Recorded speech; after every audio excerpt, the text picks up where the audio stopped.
Welcome to the Fantasy Football Prophet Podcast, hosted by Craig Phillips and Jeff Torrey. Visit us at fantasyfootballprophet.com. And now your hosts, Craig and Jeff. Welcome everyone to the Fantasy Football Prophet Podcast. I'm Craig Phillips, joined as always by Jeff Torrey, and today we got a little mini mailbag episode of the podcast. We just kind of threw this up at about 4 o'clock today, so we didn't get a bunch of questions, but we got some good ones for sure. We'll be doing a lot more of these mailbag episodes all throughout the season. I think once we get into the season, it's going to be a once a week episode, because I think the best way for us to help people is to actually answer the questions for the listeners. And there's some good topics that can come up that we might not be thinking of, or it might not be a situation for us. So we'll do these kind of all the time. We'll have a couple more throughout the summer. Every once in a while, every couple of weeks, we might throw another one of these together, get your questions answered. And usually you can just go, most of the time we'll post it on Instagram, so follow us there at Fantasy Football Prophet. But if you send us a message on Twitter, which we're the FF Prophet, we'll answer. We'll find it there. Email us, fantasyfootballprophet@gmail.com. We'll find it there as well. Any of those places work. We'll get your questions. We'll definitely try to answer them on the show. We pretty much, almost every question we've ever gotten from an email or the mailbag post we do has been answered on the show. So we're going to keep doing that for everybody. So let's get right into the questions, Jeff. I think we got about 8 of them today. So here we go. First one coming from Blue Label.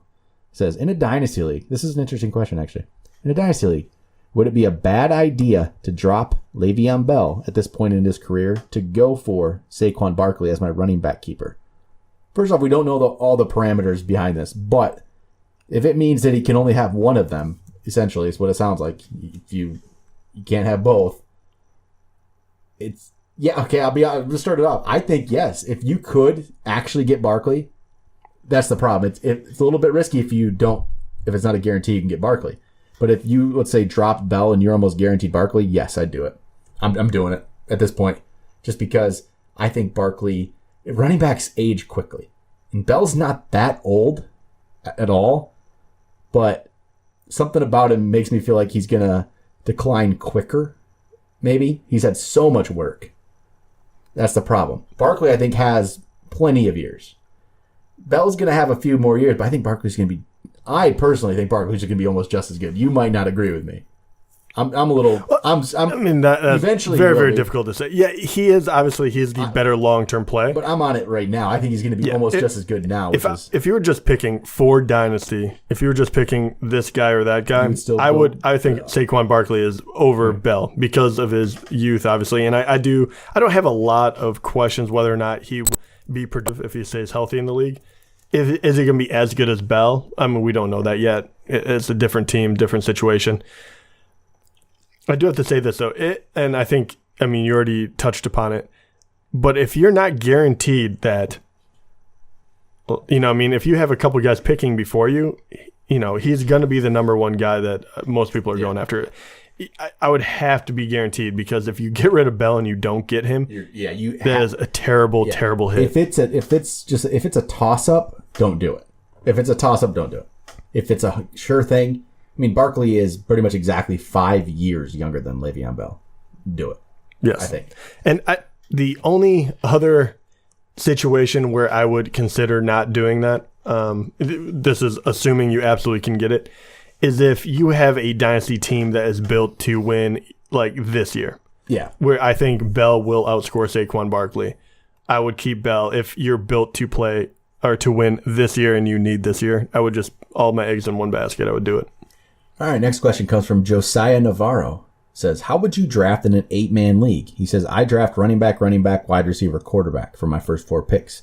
Do I need to change? Jeff? Yes, absolutely. Yeah, I'd say so too. The reason is, especially, first off, even in 10 and 12-man leagues, I'm not going to draft a quarterback in the 4th. 8-man league, man, quarterbacks are going to be plentiful. Just wait. Yeah. 8th round, exactly. 9th round, 10th round, just wait. I would still, running back.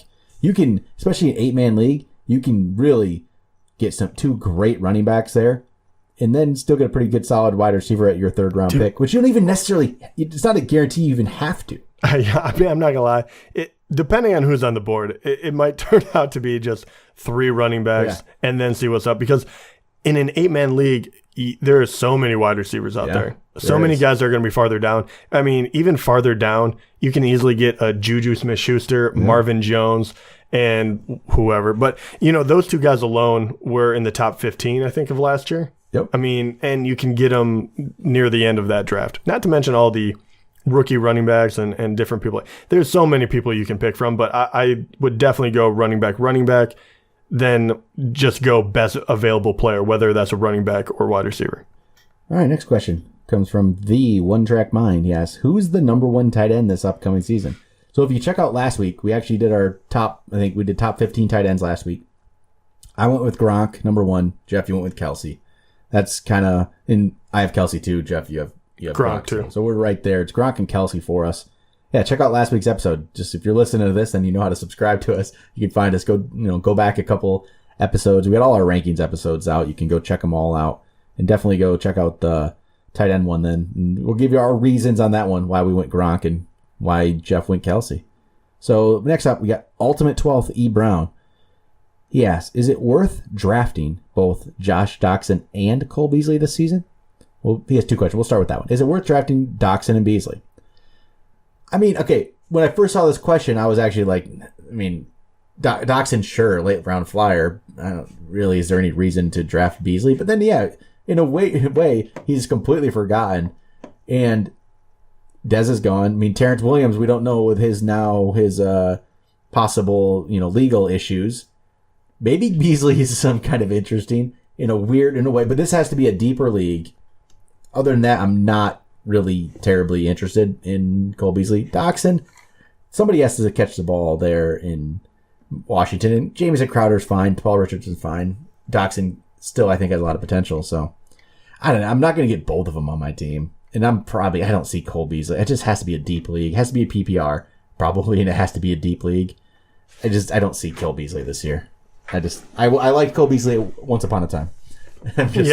Maybe he's a waiver pickup at some point. I just think there's other guys that have higher ceilings you can get later on. Yeah, I mean, maybe there's something there. Just we might be overlooking the fact, but he doesn't have a lot of upside. He just has maybe flex appeal, right? And his upside is the fact that the wide receiving core is so weak right now in Dallas, and that's it. And it's just he's an okay player. He's a fine player. He's just never going to be great.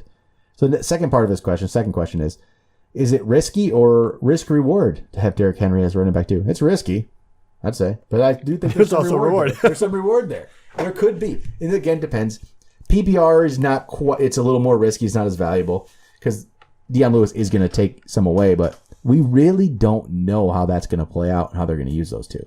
We don't. So there is definitely risk because it could be a 50-50 split with Deion Lewis getting a bunch, or we could all be just completely overlooking Henry a little bit with Deion Lewis, and it could really be Henry getting 65% of the carries. And if that's the case, and it's all the goal line work, yeah, he could be, for where he's going in drafts right now, he might be a good value. Yeah. He's kind of not forgotten about, but just, no one's excited right now. Yeah, I think, as a running back too, that's probably the situation you're looking at. I think he could easily be a running back too if it works out in his favor. So I think that's the perfect term. It's risk reward there.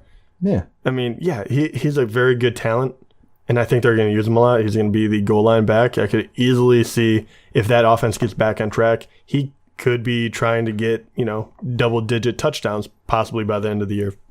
So that would obviously push him up there and into the, that range. Jack Wheeler, 77, asks, how are we feeling about Joe Mixon this year? Will he do better or worse than Dalvin Cook? Well, first off, I will say we both have ranked Cook ahead of Mixon, so we expect Cook to do better than Mixon. But I like Joe Mixon. Yeah, we're both pretty high in both. And we're very high on, or at least I'm very high on Dalvin Cook, and I know Craig is too. But Mixon, and we've talked about it, but he has a lot of qualities that you will like. Obviously, Hill is now gone. I think this is his job to lose now. I think he will make a jump up. I think he's going to be very nice to have on your team. But I like Dalvin Cook quite a bit better. Yeah, I do too. Because Dalvin Cook showed in the short time he was out there how good he was.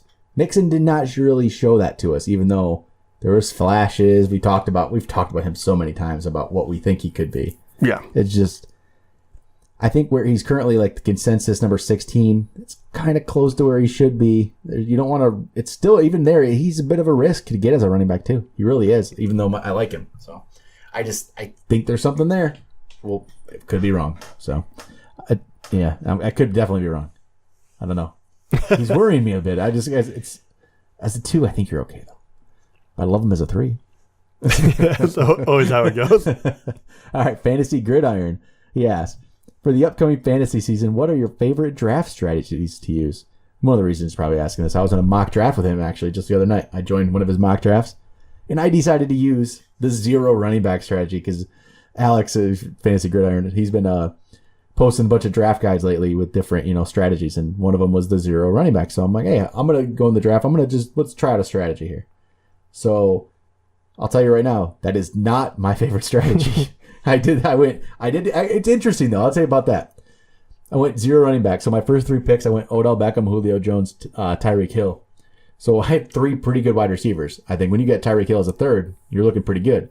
But then turn around, I went 1 round probably too long to wait to get the running back, but I just wanted to really, really just wait it out. And really, I probably only missed on maybe like Mark Ingram or something. And then, but that could be the way to go. Go 2 rounds, get Mark Ingram because of the suspension, and you're looking good. But so in the 4th, I finally had to go rookie running backs like Sony Michel. I believe I got Rashad Penny, Kerryon Johnson, Nick Chubb. So if you go 0 running back, you kind of have to hit on a rookie. That's the only way it works. So I don't think that's the way to go though. It's too much risk. It's running back heavy early. Yeah, I was going to say that's exactly the opposite of how I like to do it. Yeah, running back heavy early is the way to go. I would say first 2 rounds, running back. The safest way you can go. You can make up wide receiver. It's very difficult after round 4 to make up for running back. And like you said, even though you could get the rookie running backs, and if you check out, we'll have mock draft coming up here soon, and hopefully this will probably work out if it continues the trend.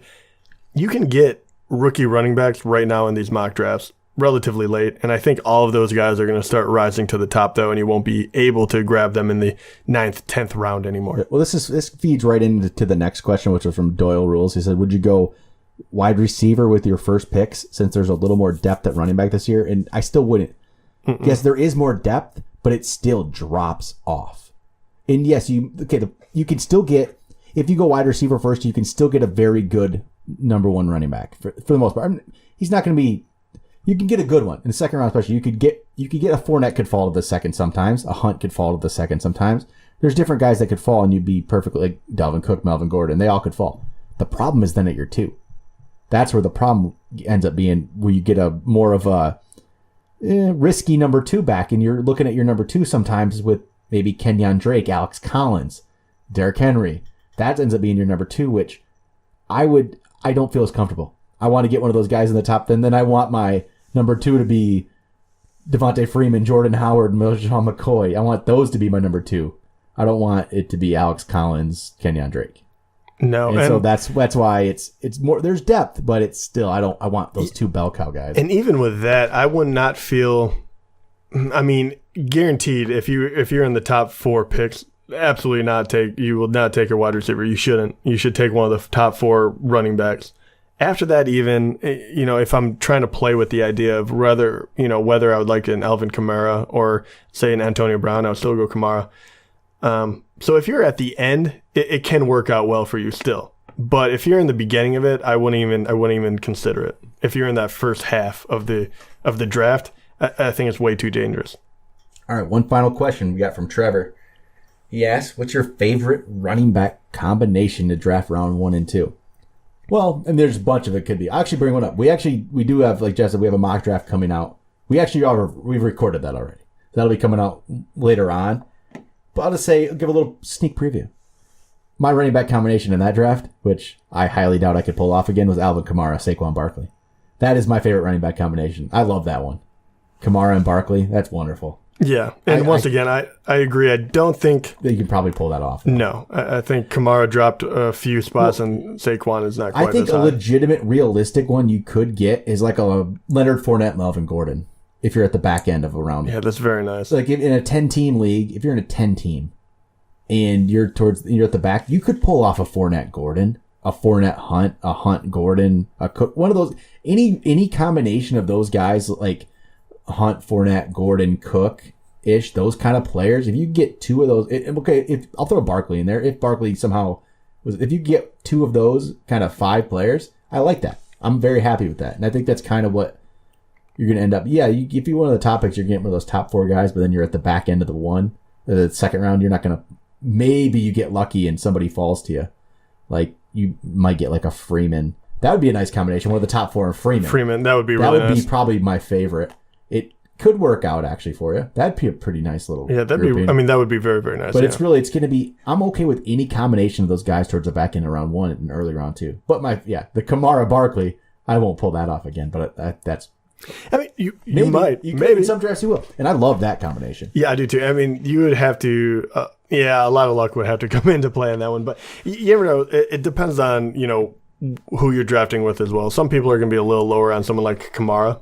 Yep. Or maybe, I don't think anyone's going to be that low on Saquon just because he's going to be up there. Yeah. But it could be. But any of those guys, very, very, that'd be amazing.